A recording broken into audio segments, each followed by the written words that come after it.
continuing with the effects that CV is having on a business nonetheless.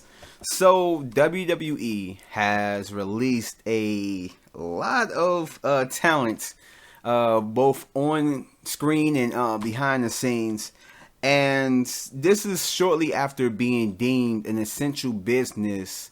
So now they can still continue to operate on like live TV and all that stuff, even though they are doing certain preparations to where they don't have to have like wrestlers, go back and forth every single week. They're going to start implementing like taped Raws and SmackDowns and NXTs to where it can limit that or whatnot. Even though I myself and I feel like a lot of other people, they feel like WWE should shut down, but just like any other big business, like they really can't afford to shut down.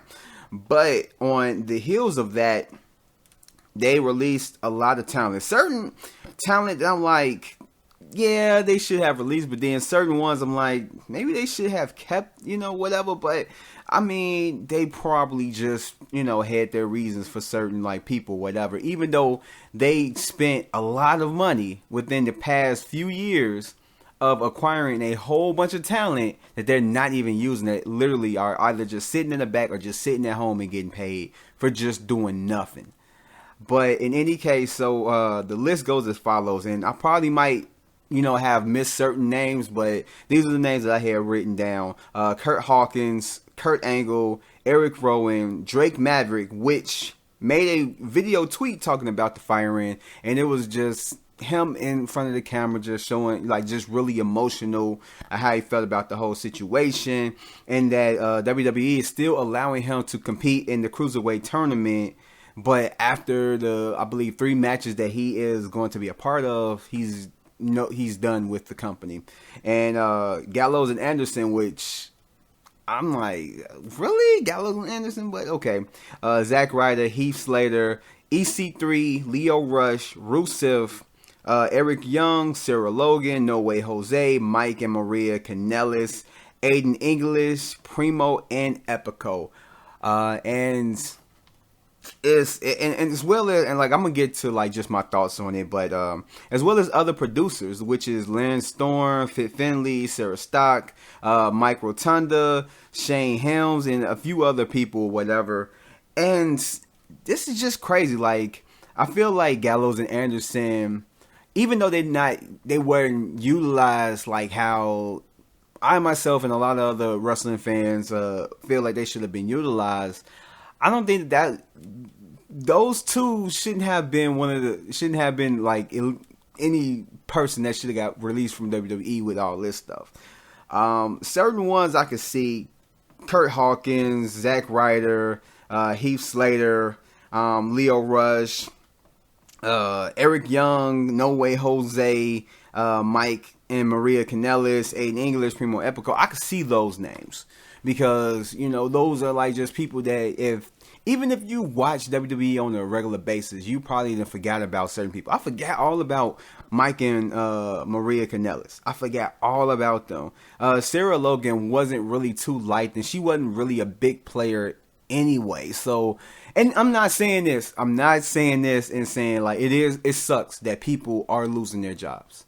Certain people like myself are, being put in a place to where my job is shut down. But as soon as things get back up and running, I can go back to work. I don't want to, but I at least still have a job, and certain people are still, getting paid at least for a little while through their job. And it sucks that people are losing their jobs. It don't matter what type of like level you are at that certain workplace. It sucks that you are losing your job, especially in a situation like this is. But it's understandable due to the fact that of everything that's going on. Like, they have to cut certain things in order to reserve money for when they get back, going. That way they won't go broke. But I know a lot of people believe that, they have certain like ulterior motives as to why a lot of these wrestlers get, shit cans. But in any case, however you might look at it, WWE, they more than likely, and I don't have proof, but more than likely don't practice legit business, dealings or whatever. I'm not saying that they're crooked, but a lot of stuff that they do is like, yeah, they kind of like, are not doing it right. But in any case, they were going to have to do this anyway. Firings was inevitable. Like, this is something that was more than likely guaranteed going to happen. Whether or not you feel like they were wrong in doing it or right in doing it, certain businesses still have to do that. Certain businesses around have to fire certain employees, like, to keep, their business going. And, you can argue the fact that maybe they should be shut down. That way they could keep the, employees and blah, blah, blah and all that stuff. But we're not behind the scenes seeing all the behind the scenes daily businesses, the financial situation, and, what they can and can't do. So we can only have our opinion to what we're reading about and what we're seeing. And it's like maybe they had to, like, legitimately had to. Whether you like WWE or the people behind it or not, it's like they more than likely had to. Now, some of it probably was selfish decisions, whatever, but I mean, it is a business and they had to keep going. And in order to keep going, they had to reserve money.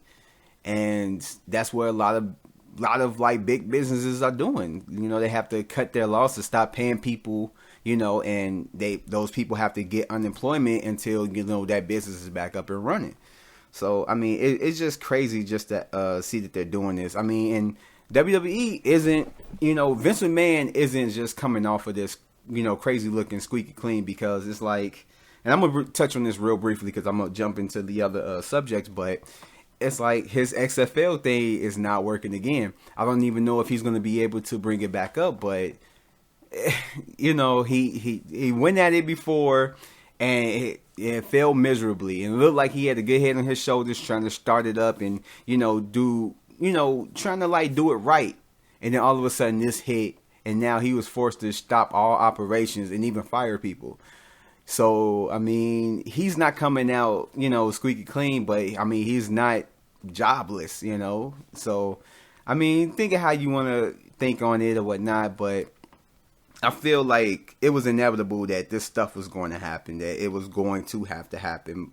And it's sad to see that, this stuff did happen, but oh man, I mean, a lot of talent needed to be let go for the simple fact that they wasn't really doing too much about it. Like I said, I forgot about Mike and Maria Kanellis. I don't watch WWE on a daily basis, but even in the podcast that I listen to, they haven't mentioned them in a long time. So it's like, I mean, even without all this stuff happening, like, one of the things that you needed to do is release the talent if you're not going to lose them.